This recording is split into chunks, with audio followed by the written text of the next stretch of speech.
সুধাকে দেখলাম মনে হলো। মিস্টার বসুন, প্লিজ তাড়াতাড়ি চলুন। হ্যাঁ হ্যাঁ যাচ্ছি যাচ্ছি।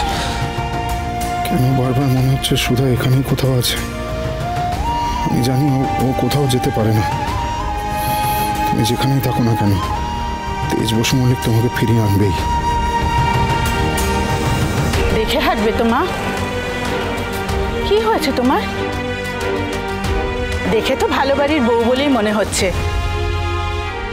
ও বুঝেছি, নিশ্চয়ই বাড়ি থেকে ঝগড়া করে বেরিয়েছো। এত ভোরে কোথায় যাবে একা একা? যাও বাড়ি চলে যাও। কোন বাড়ি? তোমার বাড়ি। মেয়েদের কি কোনো নিজের বাড়ি বলতে কিছু আছে? কেন? বিয়ের আগে বাপের ঘর আর বিয়ের পরে শ্বশুর ঘর।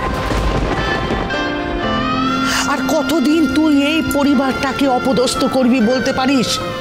আর কত নিঃস্ব করে তুলবি আমাদের এই পরিবারটাকে? তাহলে কি আমরা সবাই তোমাকে এতদিন ধরে বিশ্বাস করে ভুল করলাম? বিয়ে হয়ে যাওয়া মানে একটা মেয়ে এখন অন্য বাড়ির, অন্যের। কেন?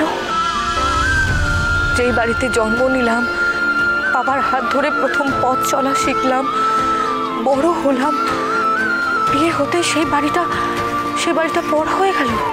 এটাই তো সমাজের নিয়ম রে মা।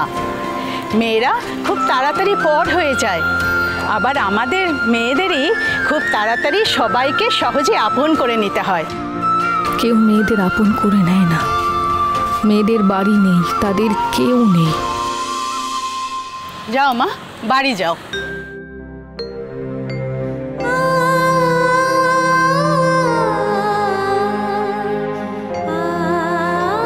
যা, কোথায় গেল মেয়েটা? নিশ্চয়ই বড় আঘাত পেয়েছে মেয়েটা।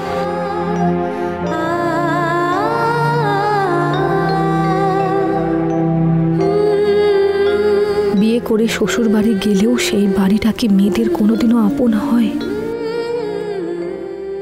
মম ঠিকই বলে। তুমি আমার ঘাড়ে চেপে শুধুমাত্র আমার অন্ন ধ্বংস করছো। একটাও কাজ তুমি ঠিক করে শিখতে পারোনি।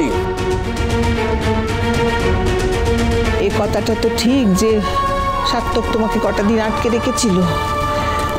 তুমি জ্ঞানও তো তার পাতা কোনো ফাঁদে পা দেবে না, আমি যা জানি। কিন্তু তার চক্রান্তের ফাঁদে এমন কিছু ঘটেনি তো যাতে তোমার বা আমাদের এই পরিবারের উপর তার আঁচ আসতে পারে? শ্বশুর বাড়িতে শুনতে হয় এটা তোমার নিজের বাপের বাড়ি নয়। নিজের বাপের বাড়ির মতো থেকো না। তুমি এই বাড়ির মেয়ে না, তুমি বউ। মেয়ে হওয়ার চেষ্টা করো না। আরও কত কিছু।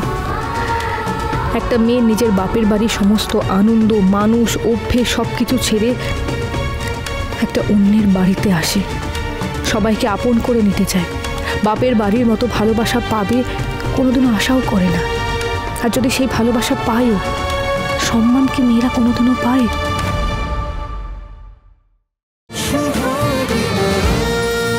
শুভ বিবাহ সোম থেকে রবি প্রতিদিন রাত 10:30টায় স্টার জলসায় ও জিও হটস্টারে।